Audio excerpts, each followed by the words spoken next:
Bersama dengan saya Nila Irda, Anda kembali menyaksikan live update Tribun News, Saudara. Kita ke informasi selanjutnya. Sebanyak 1.907 peserta yang mengikuti tes SKD CPNS 2021 Kemendikbud Ristek di kampus Universitas Halu Oleo Kendari, Sulawesi Tenggara. Universitas Halu Oleo Kendari ini menjadi titik lokasi mandiri bagi setidaknya 1.907 peserta tes SKD CPNS 2021.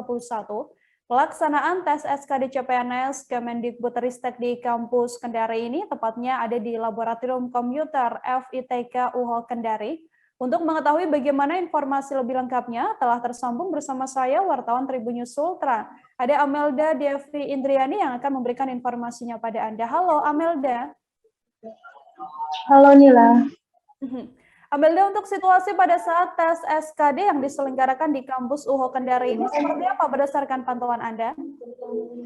Iya Nila, jadi berdasarkan pantauan kami di pelaksanaan SKD CPNS di hari ketiga kemarin, itu tampak ada beberapa peserta yang terlambat, dan untuk pelaksanaan lainnya itu sesuai dengan yang dipersyaratkan BKN, mulai dari protokol kesehatannya, di mana tes CPNS SKD CPNS di UHO ini itu dibagi menjadi 4 tahap atau 4 tempat, di mana tempat pertama adalah tempat peserta untuk menunggu bergiliran untuk melakukan registrasi di tenda kedua, kemudian lanjut melakukan registrasi di tenda ketiga untuk mendapatkan PIN dan duduk di tempat duduk menunggu, setelah itu sterilisasi hingga pada akhirnya memasuki ruangan CAT. Nah, berdasarkan pantauan kami, situasi pelaksanaan SKD tersebut berjalan lancar, hanya saja di akhir sesi ketika beberapa menit akan dilaksanakan tes, ada salah satu peserta baru tiba di lokasi tersebut, dan beberapa panitia langsung segera mengarahkan peserta itu untuk meregistrasi dan dapat memperoleh PIN dan segera masuk ke ruang CAT. Seperti itu, Nila. Amelda, apakah diketahui apa penyebab sejumlah peserta ini mengalami keterlambatan pada saat mengikuti tes SKD? Iya, Nila.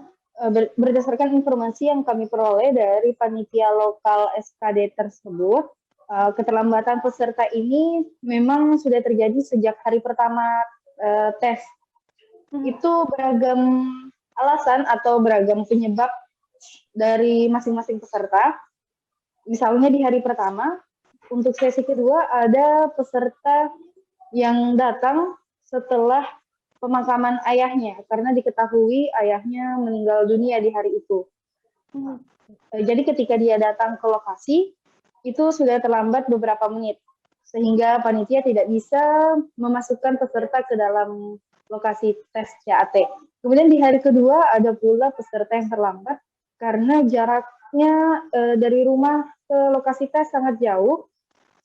Misalnya peserta tersebut berasal dari Morosi, di mana jarak arus yang dilewati itu mereka harus melewati arus sungai, menaiki pincara, dan peserta tersebut ternyata tertinggal pincara, sehingga itu yang membuat dia terlambat.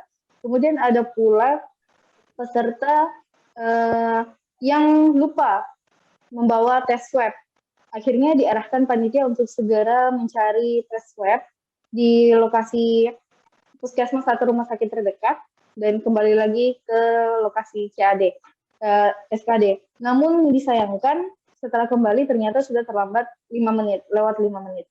Kemudian beberapa yang terlambat juga itu dikarenakan jarak yang jauh, seperti itu. Oke, Amelda, kemudian untuk sejumlah peserta tes yang tadi Anda sempat mengatakan mengalami keterlambatan, kemudian tidak bisa mengikuti tes, apakah ada tindak lanjut yang dilakukan mungkin untuk bisa mengikuti tes di hari berikutnya, atau seperti apa penanganannya? Iya, panitia lokal hanya menyampaikan untuk peserta yang terlambat, seperti yang terjadi di hari ketiga itu, dia datang 5 menit sebelum tes CAT dimulai. Jadi masih ada kesempatan untuk peserta itu melakukan registrasi dan segala macam untuk masuk ke ruangan CAT. Namun yang tidak bisa dibantu oleh panitia adalah yang benar-benar sudah melewati jam pelaksanaan CAT. Jadi panitia mengatakan itu sudah bukan lagi kewenangan pihaknya, sehingga disarankan peserta untuk mengikuti tes CPNS berikutnya. Dan untuk itu panitia mengimbau kepada peserta SKD berikutnya untuk benar-benar mempersiapkan diri agar tidak terjadi hal-hal yang membuat terlambat. Adapun hal-hal penyebab keterlambatan seperti yang di luar dugaan seperti itu, mungkin bisa menginformasikan kepada panitia atau melaporkan dahulu, seperti misalnya jika ada peserta yang positif COVID, maka harus melaporkan ke panitia agar dibuatkan jadwal ulang sebagaimana persyaratan yang diberikan oleh BKN. Seperti itu, Mila. Oke, terima kasih banyak Amelda atas laporan Anda. Untuk mengetahui informasi lebih lengkapnya, Saudara, telah terhimpun wawancara dengan panitia lokal CPNS Kemendikbudristek Sawaludin, dan juga ada pernyataan dari peserta CPNS Kemendikbudristek Sulawesi Tenggara yang mengalami terlambat. Berikut liputannya untuk Anda. Beberapa formasi dan untuk beberapa instansi di bawah Kemendikbud, misalnya ada yang memilih dosen di universitas, baik itu di UHO atau di universitas lain. Kebetulan kalau panitianya sendiri kita ini bergabung antara UHO, LPMP Sulawesi Tenggara sama WSN itu. Kita bergabung karena ada formasi juga bagi LPMP dan WSN-nya sendiri. Selain itu, kalau peserta tes banyak, ada yang minatnya kalau ada yang satu untuk ke cagar budaya, ada yang LPMP-nya itu tadi, termasuk beberapa yang lain, tenaga tendik, terus dosen. Kebanyakan sebenarnya dosen. Peserta yang tes itu 1.906 orang. Pendidikan ada untuk staf di beberapa instansi yang lain. Kita tidak bisa ini karena memang di verifikasi peserta yang mengikuti tes untuk formasi di UHO itu memang tidak dimunculkan secara nasional. Tahun-tahun sebelumnya kan di EKE. Mungkin bukan kita yang ini kok, bukan kita yang memilih deh. Oh, begitu. Lagi-lagi ya. Diminta oleh kementerian. Ya. Jadi tidak ada bilang kita yang memilih, enggak. Justru kita diminta untuk membantu gitu ya, pelaksanaannya. Ini terpilih, kalau bukan milih malah kita terpilih gitu istilahnya. Gitu, dari kementerian. Salah ini kakinya narik apa ya? Ada mak. Itu sih bukan masalah. Aduh, ini dari kemarin juga ada yang begitu.